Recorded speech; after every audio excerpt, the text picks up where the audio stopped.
मेरा नाम हिमांशु है। मैं कक्षा 10 का छात्र हूँ। मेरे स्कूल का नाम राजकीय हाई स्कूल कुलवागाड़ा है। मेरा नाम शैलेंद्र है। मैं कक्षा 10 की छात्रा हूँ। मेरे स्कूल का नाम राजकीय हाई स्कूल कुलवागाड़ा है। मेरा नाम आदर्श है। मैं कक्षा 10 का छात्र हूँ। मेरे स्कूल का नाम राजकीय हाई स्कूल कुलवागाड़ा है।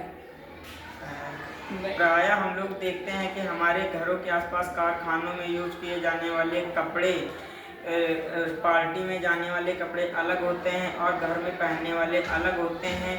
तो हम लोग क्या करते हैं कि जो बच्चों के कपड़े होते हैं और बूढ़े लोगों के कपड़े होते हैं, जैसे जीन्स, शर्ट, कुर्ता, धोती, साड़ी, ये हम लोग क्या करते हैं, इनको इकट्ठा कर एक जगह इकट्ठा करने के बाद खेत में डाल देते हैं या फिर किसी नाले में या फिर किसी कूड़ेदान में।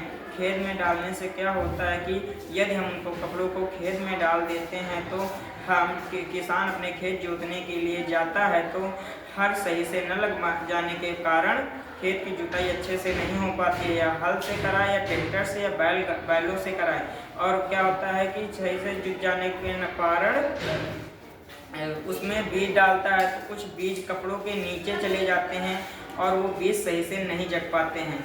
और यही कपड़े हम नाली में डालते हैं तो क्या होता है कि नाली में डालने के बाद नाली के जो गड्ढे होते हैं वो जाम हो जाते हैं। जाम हो जाने के कारण वो पानी जो उसमें नाली में आता है और वो पानी गंदा शुद्ध जैसा भी रहता है वो नाली के ऊपर से निकलने लगता है, जिसके कारण वहाँ के लोकल में रहने वाले लोग को आने जाने में बहुत कठिनाई होती है। मंदिर में जाने वाले लोग, और क्या होता है जब वो पानी सूख जाता है तो उस पानी में बहुत सी बदबू आती है, जिससे बहुत हम लोगों को कठिनाइयाँ होती हैं और बीमारी भी फैलती हैं। अगर वही कपड़े हम सड़क के किनारे डाल देते हैं तो पहले तो कुछ नहीं, जब पानी बरसता है तो कपड़े भीग जाने के कारण उसमें बहुत से मक्खी मधुमक्खी सब लगने लगती है और उनमें बहुत सी बास होती है, जिसके कारण वहाँ से निकलने में हम लोगों को बहुत सी कठिनाइयाँ होती हैं। इसीलिए मैंने और मेरी टीम मेंबर हिमांशु और आदर्श ने मिलकर इसका एक नया सोल्यूशन निकाला है। जैसे रुई बनाने की मशीन में हम उस कपड़े को डाल देते हैं तो कॉटन बनके निकल आती है, तो हम उन्हें रस्सियाँ बना लेते हैं और उनमें कलर करके बाजार में बेच देते हैं, जिससे हमारी ठीक ठाक आमदनी हो जाती है और हमारे घर का खर्चा भी निकल आता है।